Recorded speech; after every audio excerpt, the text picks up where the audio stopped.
reflect on Katie Taylor 3, Amanda Serrano 0. What do you make of it, Kev? Yeah, I suppose excellent win for Taylor, I guess, again at this stage of her career. Put the rivalry to bed against Amanda Serrano. The one thing I didn't think would happen, that the fight would be less entertaining, I suppose, than the previous two, came about. It was, I suppose, a vintage performance by Katie Taylor if you go back to her amateur footing and all the success she had in that form of boxing rather than the kind of rough and tumble, rock'em sock'em robots stage over her professional career. So I suppose job done, and Amanda Serrano is now in the rearview mirror. So what was different here this past weekend compared to the first fight in Madison Square Garden and the second fight at the AT&T Stadium in Texas? Maybe just that onus on Taylor and Serrano to entertain, to justify their existence and to justify maybe women's boxing's place at the top table. It's there now. They've put it there. And now this was just all about winning, So Taylor went out and with a decent game plan. Serrano's a bit more questionable, but I understand why Serrano felt the need to mix it up after losing twice while going absolutely, gung-ho on both occasions. So she felt she had to mix it up. Taylor went back to basics and, put in a performance that was, any of us who watched her, 10, 15 years ago in the amateur ring would have been familiar with it, but it's less so, I suppose, in the professional ring. What did Taylor actually do here that was different? She just kept her distance, and I suppose when she realised Serrano had a different game plan, Serrano was also trying to box on the outside, keep her distance and outbox her. Taylor quickly became comfortable with that.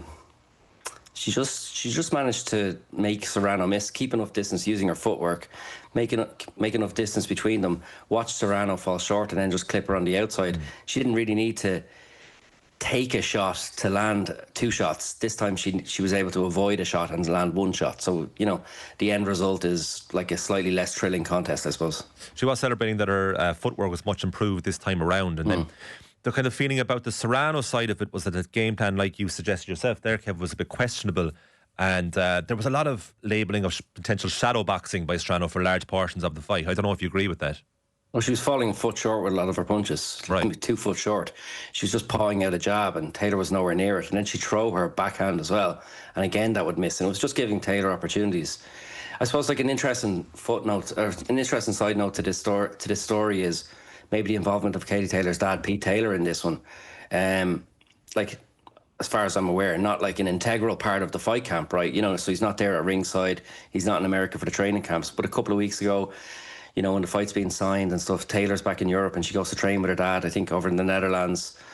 And from what I gather, like the two of them are, completely reconciled now after, some differences a few years back. And he would always preach, stay out of danger, use your boxing, use your footwork. And from what I understand, that was the game plan he was urging Taylor to go with. And, that's the one she ultimately went with too. I did not know that. That's absolutely remarkable.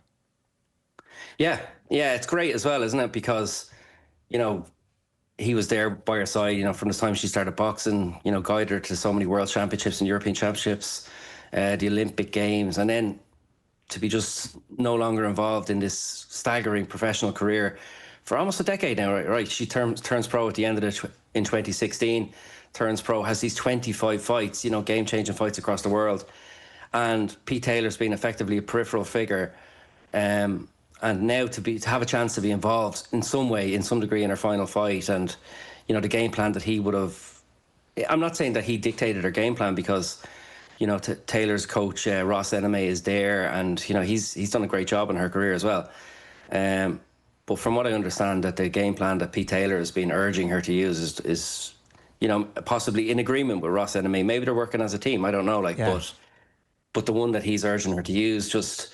It's not that he needs to teach her. It's not that anyone needs to teach her new tricks. It's just to remember the old ones that she has in her locker, right? And she's gone out and used them against Amanda Serrano and made it quite an easy night for her. I did feel like Serrano didn't effectively show up, and she's tried to outbox the boxer. Kind of reminded me of when Anthony Joshua fought Alexander Usyk for the first time, and he felt he had something to prove. Everyone's saying I can't outbox this Ukrainian Olympic god, and that I'm just a rough and tumble merchant, and I'm going to go out and outbox him. And it just didn't happen for Joshua that night at Tottenham Hotspur Stadium. And this time we've seen Serrano just do the exact same thing.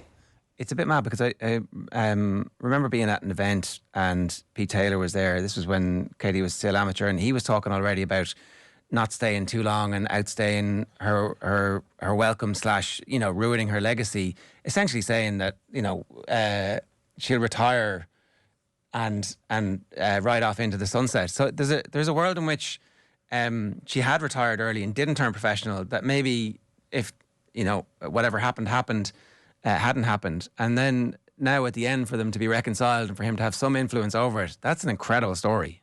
Yeah, it's nicely squared, isn't it? And it looks like in the last few fights and last few months, Taylor's been kind of boxing off all the, ticking off all the boxes towards this end of her career, and it's another one, I suppose, another loop closed. Because there was definitely part of me that thought this third one is so dangerous.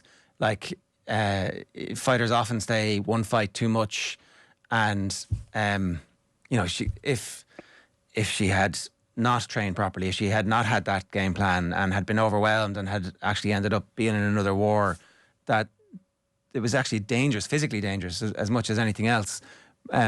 So for this now, and for the post-fight talk to be at least considering retirement, that all seems like it's a change. She threw the Croke Park thing out again, but I made the point earlier, it just seems kind of half-hearted at this point. Like, is this the end?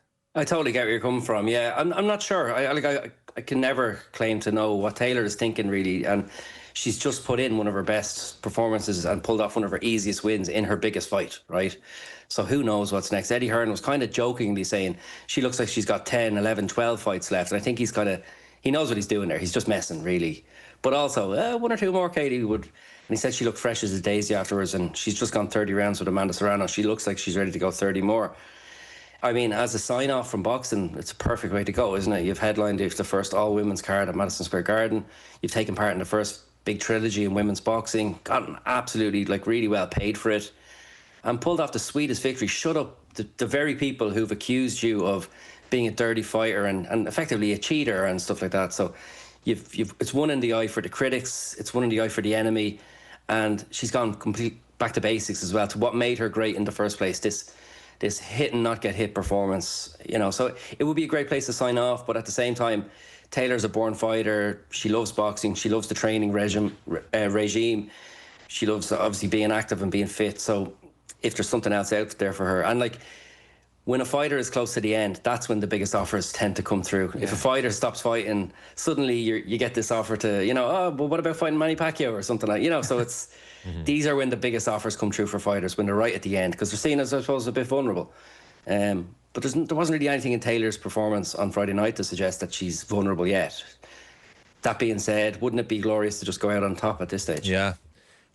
She got her champion's privilege in the end. Kev, she came out second.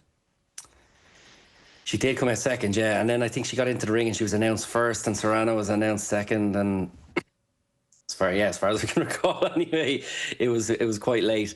She did in the end, yeah. I mean, I think Amanda Serrano looked like she put a lot of effort into the pre-fight stuff. She was really amped, and she ran to the ring, and she was really. And Taylor just took her time, and I don't think any of that nonsense bothered her at all. She looked so cool and calm during the week. She bit back a couple of times, but I don't think she looked like the weight of the occasion got to her in any way, shape or form, whereas possibly it did for Serrano, because like I say, she didn't really turn up, albeit, with an understandable desire to change her game plan, which was unsuccessful for her.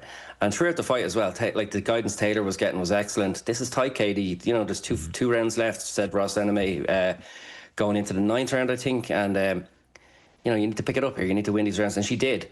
Whereas Serrano was coming back to her corner being told, that's how we do, baby. We're winning. Keep doing what you're doing. Keep throwing the 1-2. And she wasn't winning. She'd won some early rounds, but she wasn't winning the later ones. And she was getting terrible advice. And it came back to bite them. What did you make of the Netflix offering this time around? It's pretty decent. I mean, the commentary, the show itself was still a Serrano show, but I suppose to be understood, being beamed out primarily, I suppose, to a US audience, but live around the world, wasn't quite as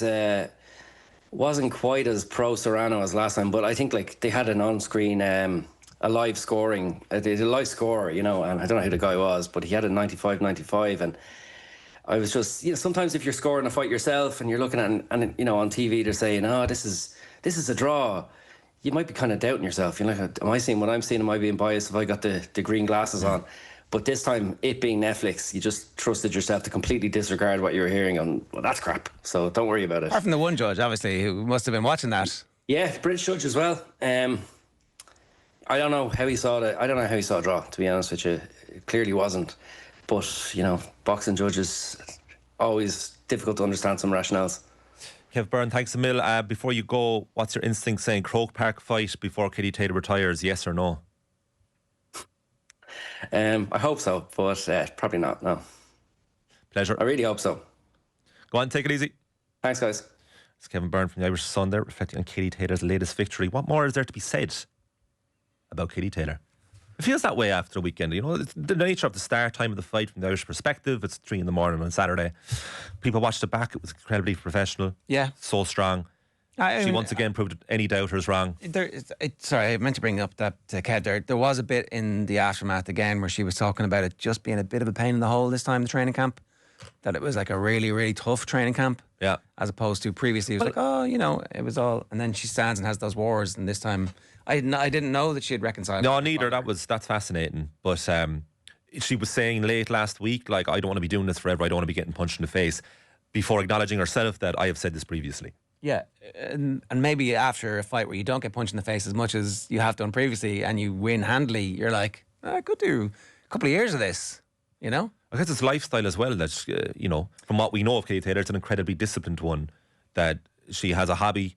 She lives in Connecticut by all accounts, I think. What was the hobby again? Fishing, isn't it? Or was there something to do with the lakes? Paddleboarding, wakeboarding? I don't even think it's that was it not? onerous. I think it's quite relaxing, whatever it does. But she's training centre. I mean, who's to say she's not back in the gym already, fighting for nothing in particular, but ready to go at the same time?